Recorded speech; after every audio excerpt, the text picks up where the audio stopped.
UK में पैदा होने वाली एक 19 साला पाकिस्तानी ख़ानदान की लड़की ने लाहौर में रहने वाले एक ईसाई नौजवान से मोहब्बत की शादी कर ली। उसके बाद वही हुआ जिसका डर था। हम तमाम तर तफसीलात आपको इस वीडियो में जल्दी से बताते हैं, फिर आप कमेंट करके बताइएगा इसमें कसूर किसका है। आपके कमेंट्स हमेशा बहुत अच्छे और संजीदा किस्म के होते हैं जिनको मैं पढ़ता हूँ और मुझे पता चलता है कि आप लोग हमेशा मेरिट पे कमेंट करते हो और बड़े अच्छे तरीके से वीडियोस को देखते हो। बात करेंगे इस 19 साला लड़की की जिसका नाम अफशा सनम। ये जनाब एक पाकिस्तानी फैमिली जो कि मीरपुर आज़ाद कश्मीर से थी, ये यूके मूव हुई। वहाँ ही जनाब आज से कई साल पहले इन्होंने वहाँ पर परमानेंट रेजिडेंसी हासिल की। ये इनकी बेटी जो कि अफशा, ये वहाँ पैदा होती है। इसकी कुछ अरसा, यानी इसकी एज अभी 19 साल है, लेकिन कुछ अरसा पहले इसने जनाब सोशल मीडिया पर ही एक नौजवान से दोस्ती की। उस नौजवान का ताल्लुक पाकिस्तान लाहौर से और उसका ताल्लुक एक क्रिश्चियन ख़ानदान से है जिसका नाम स्टीव है। उसकी उम्र 27 साल, इसकी लड़की की उम्र 19 साल, लड़के की उम्र 27 साल। इश्क अंधा होता है। लड़की ने बिल्कुल नहीं देखा कि ये मेरे से उम्र में बड़ा है, या ये बिल्कुल नहीं देखा कि इसका मज़हब क्या है। वो एक ऐसे माहौल और सोसाइटी में रहती थी, पली बड़ी थी, पढ़ी लिखी थी कि जिस सोसाइटी यानी यूके में ये फ़र्क कि वो क्रिश्चियन है या वो ईसाई है या वो किसी भी मज़हब से है, बहुत लोग हैं जो कम ये फ़र्क रखते हैं। मैं पाकिस्तानियों की बात नहीं कर रहा, एक जो वहाँ पर म्यूचुअल यानी कि एक सारी जो ओवरऑल मल्टी कल्चर कम्युनिटी है मैं उनकी बात कर रहा हूँ। क्योंकि उनके जो स्टडी करते हैं तो मेजॉरिटी ऑफ देम, उनमें स्टूडेंट्स जो है वो क्रिश्चियन होते हैं यूके के। और जहाँ वो रहते हैं, आते जाते पार्कों में हर जगह क्रिश्चियन होते हैं। तो इसलिए इस लड़की ने इस चीज़ को अजीब नहीं समझा और उस लड़के के साथ प्यार मोहब्बत की पींगे बढ़ाती रही। फिर जनाब एक दिन ऐसा हुआ, क्योंकि उसको पाकिस्तान आने के लिए कोई प्रॉब्लम्स तो थी नहीं, ब्रिटिश पासपोर्ट था उसके पास। वो 2019 को यहाँ आ जाती है लाहौर, इस लड़के से मिलती है, घूमती फिरती है जैसे भी है, और उसके बाद ये वापस चली जाती है कुछ अरसा छुट्टियां गुजारने के बाद। तो ये इन लड़के लड़की की होगी इस तरह एक पहली मीटिंग। लड़की को सब अच्छा लगा। लड़की के ख़ानदान वालों से जो ना लड़की की जो ना मुलाकात करवाई गई लड़के के ख़ानदान वालों से। लड़की इस लड़के से ना सिर्फ मिली बल्कि इसके ख़ानदान वालों से भी मिली और ये कंफर्म करके गई कि अब मैं जब आऊँगी तो आपसे शादी करूँगी। और यकीनन शादी हो गई। तो ये लड़का भी स्पाउस वीज़े पर यूके चला जाएगा। सारे बहुत खुश थे, लड़की वाले खुश नहीं थे और ना ही अभी किसी को पता था। तो ये जो लड़के वाली फैमिली है ये दोबारा उस लड़की के पाकिस्तान आने की मुंतज़र थी। लड़की वापस चली गई, जाकर उसने सारी हकीकत बयान कर दिया अपने पेरेंट्स को, अपने वालिद को बता दिया कि इस तरह एक पाकिस्तानी लड़का है और वो क्रिश्चियन है, मैं उससे प्यार करती हूँ और एक अरसा हमने चैट की है, बात की है, व्हाट्सएप यूज़ किए हैं, अब मैं उससे शादी करने वाली हूँ। ये बात एक क़यामत बनकर टूटी इसकी फैमिली पर। उन्होंने कहा कि तुम्हारा दिमाग ठीक है, तुम पढ़ी लिखी और एक यंग लड़की जो कि यूके में पैदा हुई हो, यूके का पासपोर्ट है तुम्हारे पास और एक मुस्लिम घराने की लड़की हो, आप क्रिश्चियन लड़के के साथ शादी करोगी और ये बिल्कुल नहीं होने देंगे। लड़की ने कहा कि वो मुसलमान हो जाएगा और बहसीत मुसलमान वो हमसे निकाह करेगा। लेकिन ये घर वाले जो है ना वो बिल्कुल भी इस चीज़ पर रजामंद नहीं थे, बल्कि इसके वालिद ने लड़की को मुबैना तौर पर धमकाया भी कि अगर आपने शादी की तो हम आपको छोड़ेंगे नहीं और ना ही आपके होने वाले हस्बैंड को, आपके बॉयफ्रेंड को। लड़की ने एक बात नहीं सुनी और वो तयशुदा प्लान के मुताबिक अप्रैल 2019 में पाकिस्तान आ जाती है, अकेली आ जाती है। यहाँ आकर वो अपने वालदैन को पीछे फ़ोन करती है यूके में कि मैं पाकिस्तान पहुँच चुकी हूँ और यहाँ अब मैं करूँगी शादी। इसका वालिद जो कि वहाँ पर एक टैक्सी ड्राइवर है और रोज़गार टैक्सी से चलाता है, वो जनाब बहुत परेशान हुआ। उसने पूरी कोशिश की ये शादी ना हो, लेकिन लाहौर में ये शादी अप्रैल 2019 में तय पा जाती है, रुखसी भी हो जाती है लड़की अकेली, और वो जनाब उस लड़के के साथ चली जाती है। इसका बाप जो कि जनाब बाद में फिर पाकिस्तान आता है, वो पूरा जोर पुलिस पर डालता है कि जी मेरी लड़की को अगवा कर लिया गया है, ये जो फैमिली है लड़के की इन्होंने अगवा किया है।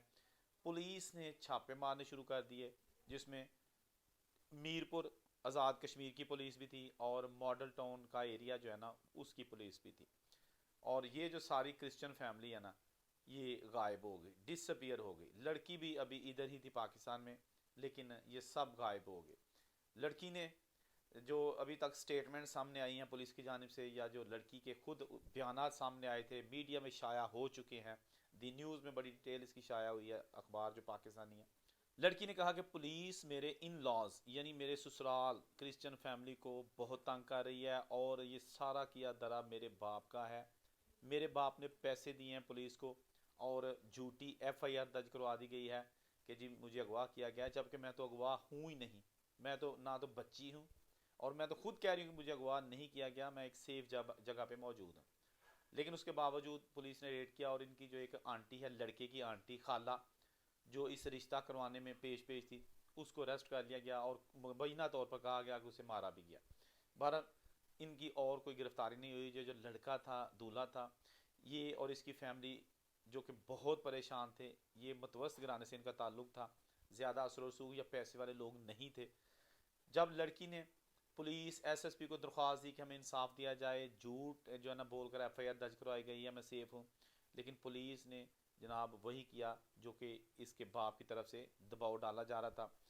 लड़की ने हाई कोर्ट में भी दरख्वास्त दायर कर दी, वहाँ से भी जो लड़की चाहती थी ऐसा रिजल्ट ना आया। बेलाखिर लड़के और जो लड़का और लड़के के घर वालों ने इस लड़की को कहा कि खुदा के लिए आप वापस यूके चली जाओ, हम जैसे कैसे भी गुजारा कर लेंगे छुप के इधर उधर, और पुलिस के हत्थे हम नहीं चढ़ेंगे, आप चले जाओ। आप अगर चली जाओगी तो फिर तो किसी किस्म का कोई मसला नहीं ना होगा, फिर तो ये झूठ साबित हो जाएगा ना कि हमने अगवा किया है, क्योंकि आप तो उनके पास होंगी।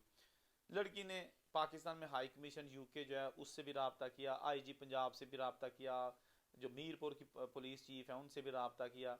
12 लड़की जो है ना उसने 1 महीने, शादी के 1 महीने बाद ही जनाब फैसला कर लिया और वो वापस यूके चली गई। उसके बावजूद जो ये फैमिली है क्रिश्चियन, इनको शदीद किस्म के ख़तरात और तहफ़्फ़ुज़ात की ज़रूरत थी और ये सिलसिला चलता रहा।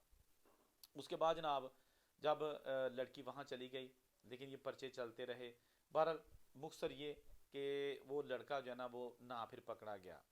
अब जनाब लेटेस्ट सिचुएशन क्या है, किसी को कुछ पता नहीं है कि वो लड़की कहाँ है, लड़का किधर है, शादी अभी तक चल रही है नहीं चल रही। उसके बाद से मीडिया पर मुकम्मल खामोशी है, कोई उसके बाद चीज़ सामने नहीं आ सकी। लेकिन दोस्तों अब आपके कमेंट करने की बारी है, इसमें कसूर किसका है?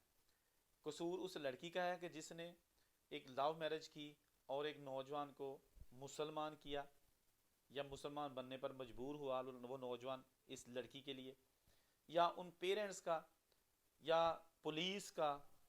मैं तो एक अदना सा बंदा हूँ, जो स्टोरी होती है खा वो नई हो या पुरानी, हम आपकी खिदमत में इसलिए पेश कर देते हैं कि आपको पता चल सके कि इस वक्त दुनिया में चल क्या रहा है, ख़ास तौर पर उन फैमिलीज़ के लिए जो बैरूनी मुल्क रहती हैं। अक्सर जब उनकी औलाद जवान हो जाती है, खसूसन लड़कियां, तो ये सबसे बड़ा उनके लिए एक मरहला, बहुत ही तशवीशनाक और अहम मरहला होता है कि उनकी लड़कियां जो है ना वो शादी करना चाहती हैं अपनी मर्ज़ी से, खा वो बाहर के मुल्क में किसी पाकिस्तानी नयाज से शादी करना चाहें या किसी वहाँ पे रहने वाले किसी गोरे से या किसी से भी। हर वक्त पेरेंट्स को डर रहता है। पेरेंट्स का कसूर यह है कि उन्होंने इनको पाला पोसा, नाम दिया, वहाँ पे शहरियत लेके दी वहाँ की गवर्नमेंट से, और वहाँ की लड़कियाँ जब वहाँ पढ़ती हैं तो फिर उन्हें समझ आती है, कॉलेज में उनको शऊर दिया जाता है कि आप किसी की ग़ुलाम नहीं हैं, आप अपने फ़ैसले खुद कर सकती हैं। लेकिन हमारे कल्चर में ये चीज़ें हैं कि जी हम माँ बाप की मर्ज़ी पे जो है ना वो सारा कुछ छोड़ दें, गो कि हम देख सकते हैं अपने होने वाले दूल्हे को या दुल्हन को, लेकिन फ़ैसला पेरेंट्स करते हैं। ये कल्चर चलता आ रहा है हमारे मुल्कों का, वहाँ बाहर के मुल्कों में ऐसा नहीं है। तो जो लड़कियां जवान होती हैं वहाँ पे शादी के काबिल हो जाती हैं, उनकी कोशिश भी यही होती है कि वो उस माहौल, उस कल्चर, उस कानून के मुताबिक काम करे जिसमें उन्होंने आँख खोली, जिसमें उन्होंने तालीम हासिल की और जवान हुई। पेरेंट्स का भी इसमें कोई कसूर नज़र नहीं आता, क्योंकि पेरेंट्स की कोशिश होती है कि हम शादियां किसी देखे भाले जानने वाले से करें, और ख़ुसूसन उससे करेंगे जो कज़न है, खा बाप की तरफ से कज़न है या माँ की तरफ से कज़न है और वो यकीनन पाकिस्तान में रहता है, उससे करें। तो बहुत सारे तनाज़ा जन्म लेते रहते हैं। इसीलिए ब्रिटिश ने अब कज़न मैरिज पर ही पाबंदी लगाने का अटल फैसला कर लिया और तकरीबन आप समझे कि लगी गई, ताकि ये जो लोग लड़कियों को मजबूर करके कज़न से के साथ शादी करके पेपर्स के लिए कज़नों के साथ शादी करते हैं, वो जनाब इस चीज़ की हौसला शिकनी की जा सके। लेकिन ये केस जो है ना, ये कज़न वाला नहीं है, इसमें दो मज़हब इन्वॉल्व हैं। अमूमन तो ये होता है ना कि मुसलमान लड़का किसी गैर मुस्लिम लड़की को पसंद करता है, जिस तरह गोरी को पसंद करते हैं बाहर के मुल्कों में या पेपरों के लिए या वैसे, तो फिर उनको जनाब मुसलमान करके तो शादियां करते हैं। लेकिन यहाँ लड़की ने जनाब, मुसलमान लड़की ने एक क्रिश्चियन लड़के को मुसलमान करके शादी की और अपना जीवन साथी चुना। अल्लाह से दुआ है कि अल्लाह ताला हमारी तमाम गलतियाँ कोताहियाँ माफ़ फरमाए। जो भी हम आपकी खिदमत में पेश करते हैं, कोशिश करते हैं कि इसको किसी पर ज़ातियात की बजाय एक जर्नल स्टोरी के तौर पर पेश किया जा सके। जहाँ रहें खुश रहें, और उनसे को इजाज़त दीजिए। अल्लाह हाफिज़।